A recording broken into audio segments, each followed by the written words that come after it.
Hello, everyone. My name is Midnight Moon, and for now, I thought it'd be fun to make my very first video reading a creepypasta fanfiction.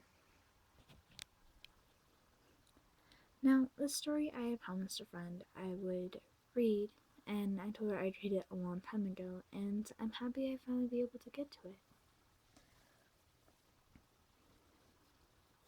And sorry if you can't hear me very well.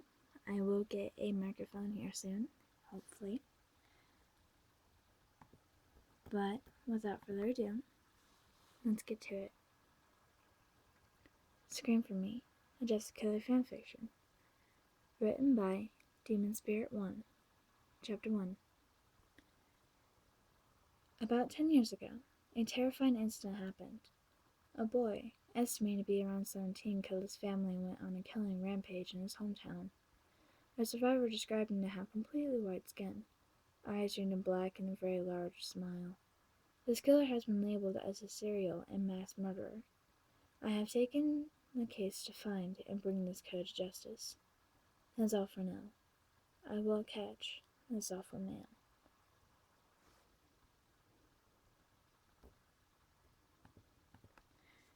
I lean back in my chair and stretch. I yawn and look at the clock next to my desk. It's almost midnight. Great. I closed my notebook and made sure that what I was writing on my computer was saved into two different files. A detective will always keep extra case files. Well, as they're a good detective. I lifted up a part of my bed and put my notebook under a broken piece. It was going to be my original backup case file. When I was 14 and this killer started raging through the United States, I became intrigued, you could say. I began gathering notes. When I grew older, later I became a detective. Don't do it for a living because I knew that I would become a target of the killer. I work at a computer company as my main job. Investigating is more of a side job that I do in secret when I feel like it. However, due to recent events, I have decided to take it more seriously. It appears that the killer, known as Jeff the Killer, is starting to kill government officials. I say it's a rather bold move. I also believe that this man has no sanity in his head. I lay down in bed and listen to the wind blow outside. I close my eyes and think of this case. This man will be caught eventually, even if I don't live to see it. I know that people like him are always caught. I drift into sleep and dream of the day that he is caught. People will cheer and everyone will be safe again. The people of this country will no longer have anything to fear for the time being. It would be a wonderful thing that I hope I get to see or be a part of.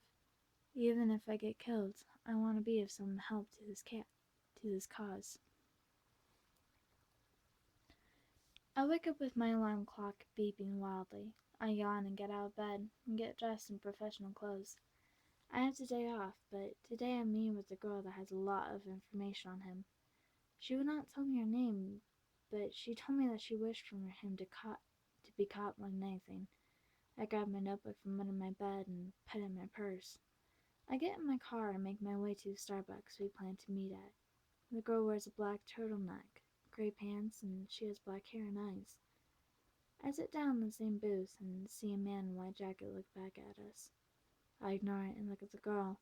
She smiles, and I smile back before getting out my notebook. So, what can you tell me? I ask her, grabbing a pen and putting it to the paper. She tells me all sorts of information that I would have never known. I don't question where she got this information. There is no reason for that. The man was looking back at us the whole time, and I could tell it was time to leave. I thanked her for the information and grabbed my coffee. I paid for her coffee and left.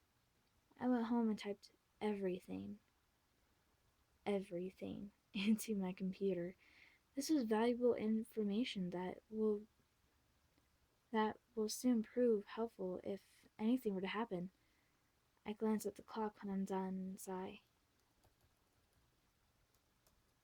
It's only 9 in the morning. I have the rest of Saturday to fill in. I decided to do some research online. I found more survivor stories and wrote them down. Every single one showed that this man has amazing adoptions. For instance, one time he tried to kill a girl before her parents, and he failed. The next time he tried to kill, however, the parents were dead along with everyone else in the house before he went to the survivor.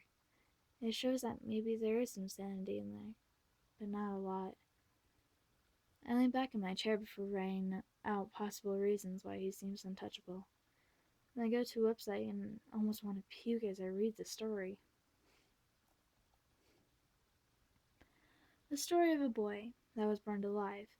After reading the story over and over, I finally catch on to something. That girl said that this weakness is his little brother. When I read this article, it clicked. He killed his family, but there was more to it. The police arrived after someone called for hearing several screams from the house. When police arrived, they were attacked by a teenage boy. One of them had survived and told the tale. The police were rather nervous since the first room they came upon was blood-splattered, but they continued onward anyway. Afterwards, they came into another blood-splattered room to find a boy sitting off to the side. The kid was described wearing a white jacket and black jeans. When they approached, the boy freaked and attacked the officers. The one survivor ran out of the room when he saw the kid's face. After the man hid somewhere and he heard a scream, sound like it belonged to a young man, and then the sound of breaking glass. When he went to investigate, there was a shattered window and bodies scattered across the floor. The man called for more officers to come and they investigated the house. They found 2 adult bodies, a man and a woman, and then teenage boys. And they guessed them to be the teenage boys, the one that attacked family, which he killed. The same killer was guessed to go on a rampage. This seemed all too horrid to accept. However, I wrote it down along with some notes. I then typed it up and went to grab something to eat. I didn't feel like eating, but I knew I had to. I ate a sandwich and then continued to investigate further into the matter. Later that night, I heard something from the kitchen. I quickly hid my notebook and grabbed a pistol from my closet. It might seem odd, but I am a detective for the most dangerous case in the country. This man was known to go after detectives. Going after him. I started to shake as the thought crossed my mind. Could he really be after me? He was last thought to be in another state, and that was yesterday. I'm going to die.